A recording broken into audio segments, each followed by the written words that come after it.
तेजस्वी यादव के तमाम कोशिशों के बाद भी वो मुख्यमंत्री नहीं बन पाएंगे। इसके पीछे के कारण ये चार नेता हैं और ये चार नेता 2025 विधानसभा चुनाव में तेजस्वी यादव को चुनाव हरवाने के सबसे बड़े कारण के तौर पे देखे जा रहे हैं। आखिरकार कैसे ये हरवा सकते हैं तेजस्वी यादव को चुनाव और इन चार नेताओं का क्या होगा इसमें हाथ, सब कुछ आपको विस्तार पूर्वक बताएंगे। तेजस्वी यादव के लिए सबसे बड़ी समस्या ये चार नेता कैसे बन गए हैं उसके बारे में भी बताएंगे, लेकिन उससे पहले मेरा परिचय जान लीजिए। मेरा नाम है रजत और आप जनता जंक्शन देख रहे हैं। आपको बता दूं कि तेजस्वी यादव अपने तरफ से हर एक कोशिश कर रहे हैं, लेकिन उसके बाद भी उनके ऊपर हार का खतरा अभी भी मंडरा रहा है। तेजस्वी यादव तमाम हाथ पैर मार रहे हैं, गठबंधन को मजबूत करने की कोशिश कर रहे हैं, रैली पे रैली कर रहे हैं, लेकिन उसके बाद भी हार का खतरा अभी टला नहीं है। और इसके पीछे के कारण ये चार नेता हैं जो तेजस्वी यादव को हराने पे तुले हुए हैं। अब चलिए शुरू करते हैं, इन चार नेताओं के बारे में आपको बताते हैं। तेजस्वी यादव के सबसे बड़े परेशानी के कारण इन चार नेता में पहले नंबर पे आते हैं असदुद्दीन ओवैसी। सबको पता है असदुद्दीन ओवैसी मुसलमानों के सबसे बड़े लीडर और नेता के तौर पे देखे जाते हैं। और मुसलमान चाहे वो कहीं का हो, वो बिहार का हो या फिर पश्चिम बंगाल का, जितना अपना नेता असदुद्दीन ओवैसी को मानता है उतना किसी और को नहीं मानता। सभी मुसलमानों की उम्मीद असदुद्दीन ओवैसी है, क्योंकि जिस तरीके से असदुद्दीन ओवैसी उन लोगों की बातों को उठाते हैं, उनकी समस्याओं को रखते हैं, दूसरा कोई और नेता नहीं रख पाता है। और इसी वजह से इनका अपना दबदबा बिहार में भी है। बिहार में दबदबा कैसा है इसका उदाहरण लो, विधानसभा का चुनाव 2020 है, जहां पे आपने देखा था कि पहली दफा जो है वो असदुद्दीन ओवैसी चुनाव लड़ते हैं और सीमांचल क्षेत्र में 5 सीटें जो है वो जीत जाते हैं। उसके बाद जो भी होता है, आरजेडी तोड़ लेती है, ये और बात है, लेकिन अब शायद वो ये काम नहीं कर पाए, क्योंकि असदुद्दीन ओवैसी अब पूरी तैयारी से एक बार फिर से चुनाव में उतरने को जो है वो आतुर हैं। और पिछली दफा से भी ज्यादा सीटों पे इस बार, खासकर सीमांचल के क्षेत्रों में और वहां उस सीट पे जहां जहां पे मुसलमानों की बहुतायत आबादी है, बहुतायत वोटर है, वहां पे इन्होंने चुनाव पे जो है वो कहीं ना कहीं अपने प्रत्याशी उतारने का दावा पहले ही कर दिया है। तो नंबर 1 है भाई साहब ये तेजस्वी यादव के लिए समस्या, क्योंकि जो मुसलमान वोटर ये काटेंगे तेजस्वी यादव का काटेंगे।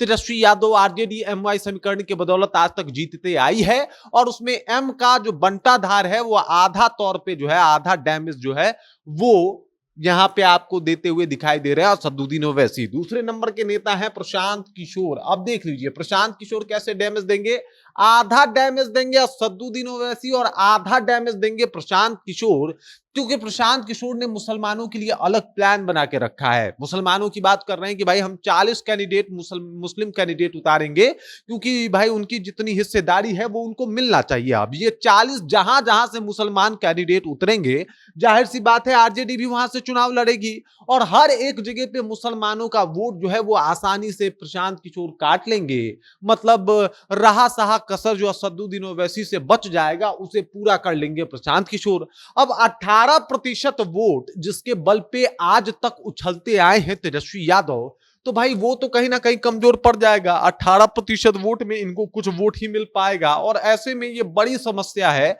कि आखिरकार ये कैसे मैनेज कर पाएंगे, किस तरीके से चुनाव में इसको जो है वो बैकअप प्लान इनके पास कुछ है कि नहीं है, ये बड़ा समस्या है इनके पास। क्योंकि ये जिस तरीके से मुस्लिम वोट ऊपर में कट रहे हैं, ये बड़ा समस्या है तेजस्वी यादव के लिए और ये इनके मुख्यमंत्री बनने के राह में सबसे बड़ा रोड़ा भी है। मुसलमान वोट नहीं देगा, मुख्यमंत्री नहीं बन पाएंगे, आंकड़े यही अब तक के बता रहे हैं। अब चलिए तीसरे कैंडिडेट की बात कर लेते हैं।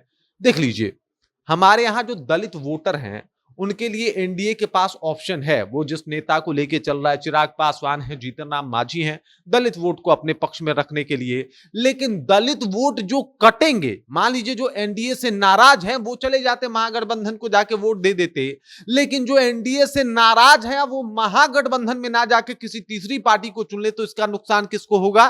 तेजस्वी यादव को होगा। क्योंकि आपको बता दूं मायावती ने यह ऐलान कर दिया है कि ये अपने प्रत्याशी जो है बिहार के 243 सीटों पे उतारने वाली हैं। और चाहे 2 वोट कटे, 4 वोट कटे, 100 वोट कटे, जितना भी वोट मिलेगा मायावती को, वो सारा का सारा वोट तेजस्वी यादव का होगा। और ऐसे में कहीं कम मार्जिन से एनडीए बाजी मारती है तो इसका सारा का सारा श्रेय मायावती को दिया जाना चाहिए, क्योंकि अगर कम से कम वोट भी ले के जाएंगे तो ये आरजेडी का ही लेके जाएंगे, किसी और पार्टी का ये नुकसान नहीं पहुंचाने वाली इस बार इस विधानसभा के चुनाव में। क्योंकि आप समझिए जो दलित है वो या तो एनडीए के साथ हैं या फिर एनडीए के खिलाफ हैं। अब जो एनडीए के खिलाफ वाले एनडीए दलित हैं, अगर वो मतलब चुन ले कि भाई हम मायावती को वोट देंगे, क्योंकि मायावती मुझे लगता है दलित से इससे बड़ा चेहरा अभी पूरे भारत में शायद आपको ढूंढने को नहीं मिलेगा। मायावती जितनी बड़ी चेहरा कि भाई वो दलितों की राजनीति करती हैं, दलितों की बात करती हैं, दलितों के ऊपर ही आज तक उन्होंने काम किया है। तो ऐसे में तेजस्वी यादव की बड़ी समस्या ये तीसरे तौर पर देखी जा रही है कि भाई ये तीसरी बड़ी समस्या है। और ऐसे में विधानसभा चुनाव 2025 में इनका सामना करना तेजस्वी यादव के लिए खासा मुश्किल होगा। और चौथे हैं भाई साहब यानी तेज प्रताप यादव। देखिए आप दुनिया से जीत सकते हैं, लेकिन भाई से कैसे जीतिएगा, वो तो आपके बारे में सब कुछ जानता है।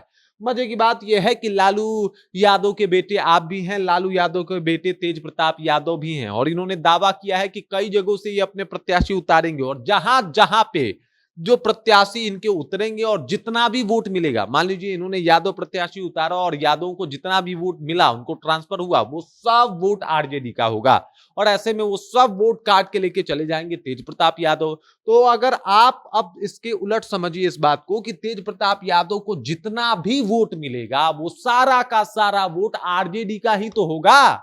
और आरजेडी का वोट अगर मान लीजिए कि टोटल सीट मिला के ही 5 लाख वोट मिल जाए इनको, टोटल जितने सीटों पे प्रत्याशी खड़ा करे 5 लाख वोट जो है वो मिल जाए, तो ये 5 लाख वोट तो जो है आप समझ जाइए कि आरजेडी का ही है। और तेजस्वी यादव ने कहा था कि 12,500 ही मात्र ज्यादा वोट आया था और उसके तहत जो है लगभग 12 सीटें जीत गई थी एनडीए। अब ऐसे में लगभग 5 लाख भी वोट लेके चले आए तो कितने सीटों पे नुकसान हो सकता है। अगर माइनर कहीं पे अगर द्वंद्व चल रहा हो एनडीए और महागठबंधन का, तो उसका श्रेय चला जाएगा भाई तेज प्रताप यादव को, और तेज प्रताप यादव वहां पे चुनाव हरवा देंगे। तो ऐसे में तेजस्वी यादव के लिए समस्या सिर्फ एनडीए नहीं है, ये एनडीए की बाद की समस्या है जो मैंने आपको बताई है कि भाई तेजस्वी यादव इन लोगों को कैसे फेस करेंगे, इन लोगों का कैसे सामना करेंगे। चलिए आप एनडीए के लिए प्लान बना रहे हैं, प्रशांत किशोर के लिए क्या प्लान है, मुसलमान को अपने पास रखने के लिए क्या प्लान है, असदुद्दीन ओवैसी को कैसे बीट करेंगे, और अपने भाई तेज प्रताप यादव के लिए क्या सोचा है। मायावती जो उतरी हैं